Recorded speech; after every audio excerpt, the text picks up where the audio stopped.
Kıbrıslılar Federasyonu'ndan Krzysztof Tuton. Bugün bize katıldığınız için çok teşekkürler. Beni konuk aldığınız için teşekkürler. Türkiye Kıbrıs açıklarında ikinci kez Navtex ilan ederek hidrokarbon arama faaliyetlerini sürdürüyor. Yunanistan ve Kıbrıs, Türkiye'nin deniz yetki alanlarını ihlal ettiğini söylüyor. Burada tam olarak durum nedir? Uzun süredir Doğu Akdeniz'de gerginlik tırmanıyor. Türkiye, Yunanistan, Kıbrıs, Mısır, İsrail gibi Doğu Akdeniz ülkeleriyle uzlaşıya varmak istemiyor. Türkiye bölgede bulunan gaz çıkarma operasyonlarında yalnız hareket etmeye ve hak talep etmeye çalışıyor, bundan çıkar elde etmeye çalışıyor. Türkiye, Kıbrıs, Yunanistan ve Mısır gibi başka ülkelerin ekonomik bölgesinde bulunan doğal gazı kendine kar amaçlı çıkarmaya çalışıyor.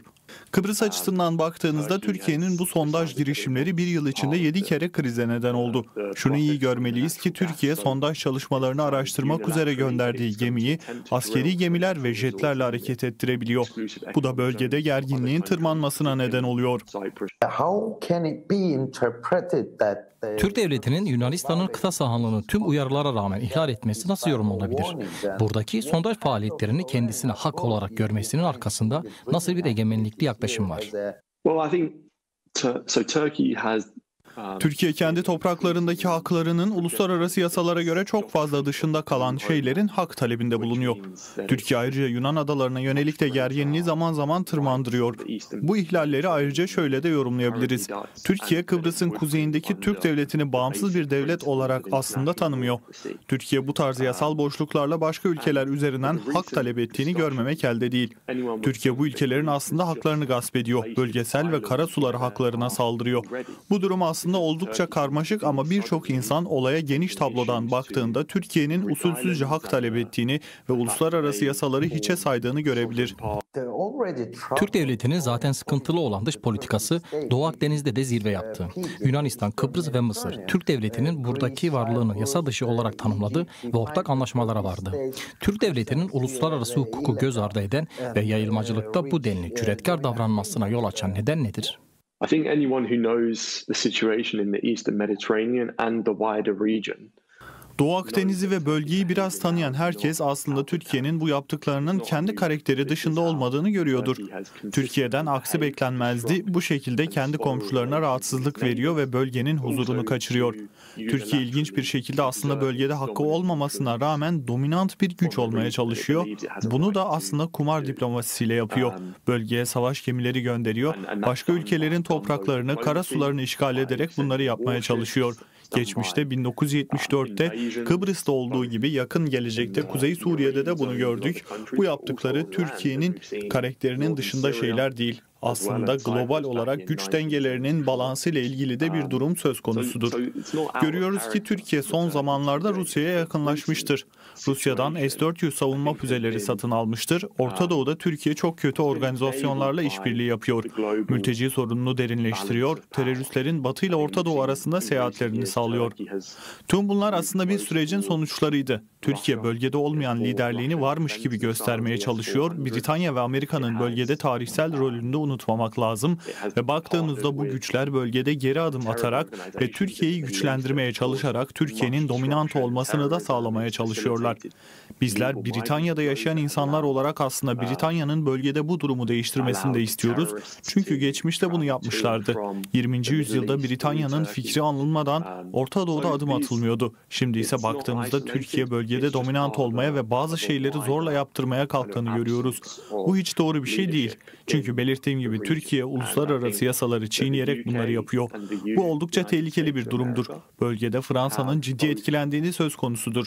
Fransa bölgeyi aslında korumaya ve kollamaya çalışıyor. Fransa Türkiye'nin bu şekilde elini kolunu sallayarak uluslararası yasaları çiğnemesi aslında engel olmaya çalışıyor. Fransa Türkiye'nin başka bir ülkeye savaş gemisi göndererek artık burası benim demesini aslında engelliyor. Doğu Akdeniz'de neredeyse günlük gerilimlere tanık oluyoruz. Bir savaş yaşanması muhtemel midir? Bu kriz neyle sonuçlanır? Bölgedeki güçlerin savaş istediğini düşünmüyorum. Sadece Türkiye hiç böyle bir şey olmamasına rağmen hem dilini hem de davranışlarını sanki savaştaymış gibi kullanıyor. Her gün aslında sadece savaşta söylenebilecek şeyleri normalmiş gibi söylemeye devam ediyor Türkiye. Diğer ülkelerse bu krizin diplomatik yollardan görüşmelerle çözülmesini istiyor. Türkiye de bunu dile getirmişti aslında ama Yunanistan ve Kıbrıs'ın Türkiye'ye uluslararası yasaları çiğnemeyi önce bırakması gerektiğini söyledi. Bölgede huzur arayışı için diyalog geliştirmek istediğini söyleyen Türkiye bir taraftan da savaş gemilerini bölgeye göndermesi çok saçmadır. Bu birinin evine girip oradan bir şeyler çalıp sonra da oturma odasında oturup şimdi diyalog geliştirelim ve size bu neyi geri vereceğimizi tartışalım demeye benziyor. Bu şekilde görüşme, diyalog yapılmaz bu iş. Diyalog iyi niyetle geliştirilebilir. Türkiye'nin yaptığı gibi çıkar sağlamaya çalışarak olmaz. Yasal yollardan problem çözmeye yönelik diyalog geliştirilmelidir. Diyalog ve görüşmeler eşitlikçi ve yasal çözümler getirir. Birleşmiş Milletler'in yasaları çerçevesinde karasularındaki problemler diyalog geliştirilirse aslında çözümü basittir. Türkiye bu yasaları tanımıyor ve çiğniyor. Türk devletinin ve Erdoğan'ın hem Kıbrıslı Rumlara hem de Kıbrıslı Türklere yönelik tavrı ve saldırganlığını nasıl yorumluyorsunuz? Kürtlere yönelik bu saldırganlık konusunda da benzerlik görüyor musunuz? Kesinlikle. Türkiye Kıbrıs'ta işgal etmişti ve buna benzer şekilde Kuzeydoğu Suriye'de de işgaller yaptı. Kürt bölgelerine saldırıyor ve işgallerin gerçekleşmesinde devletçe ciddi rol oynuyor. Erdoğan ve Türk devleti tek tip bir ırk yaratmaya çalışıyor. Bu durum ne Kürtlere, ne bölgeye, ne de Kıbrıslı Türklere uymuyor. Kesinlikle bu insanlara uygun bir şey değil. Kıbrıs'ın işgalinin ve Türkiye'nin Kıbrıs üzerindeki politikalarının üzerinden yaklaşık 50 yıl geçiyor.